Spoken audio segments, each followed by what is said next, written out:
What's up, guys? Today we're talking about something that every government needs: citizens. So, to explain the definition of a citizen, basically citizens are the legal living people within a nation. Alright? So basically, I legally came here, I lived here for 18 years, and I'm now an adult citizen of this country. It makes sense, right? Now, there's different, ways for, citizens to come in. First, legal legal immigration, which is when they legally come in here via a plane, they get a visa, or perhaps they can, get a naturalization process. Now, to explain naturalization, like, okay, what we're gonna do is, okay, here, we're gonna put you in this country. We're gonna go for these tests. All right, you can buy a house, you can have kids, you can live a life, you can go to school, but for now you can't be a citizen yet. But after your naturalization process will cost 4 to 5 years of your life, well, boom, you are now a perfectly okay U.S. citizen, and your children will also be U.S. citizens from now on because you are as well. And then there's, of course, illegal migration, which is when some people illegally cross the country's borders and live there. For example, Mexican border jumpers. And then there's, the Islamic, illegal, European, terrorists. I mean, they just come in there and just do what they want. It's very, annoying and rude, and also harm the economy. Last but not least, temporary migration. Oh, actually, third.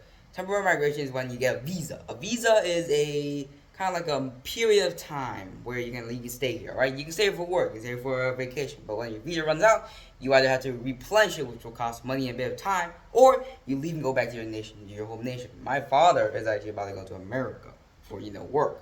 And of course, he's going to have to make a year visa because, well, obviously it's going to be like a couple of months. Yeah, months. He comes away for months after that. And last but not least, refugees. Refugee migration is when, okay, like, for example, let's say this. Oh no, my country's in war. Okay, I cannot stay. I might die from, like, crossfire or artillery shells being captured. No. So, you take your family and you run out to another country. For example, let's say that there's a war going on in, well, China perhaps. You can flee to these countries: Mongolia, Russia, Japan, South Korea, Vietnam, Laos, India, etc. Alright?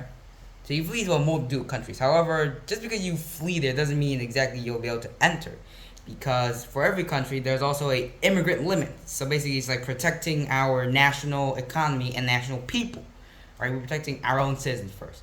For example, the U.S. has about 150 to 200,000 immigrants per year who come into U.S. states.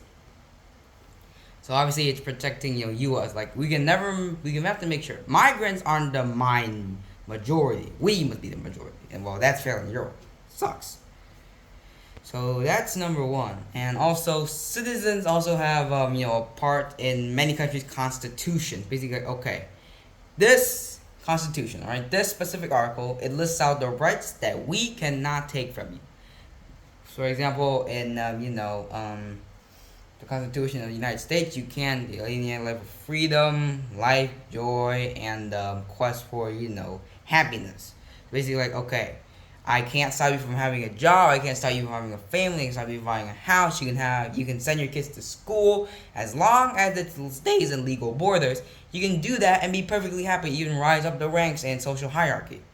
So yeah, basically citizens are very basic, but in the end, well, obviously it's been overcomplicated. So yeah, sorry about that. Thanks for listening to what I have to say. Goodbye. See you next time. I'm just gonna wait for 4 seconds, like 4 minutes.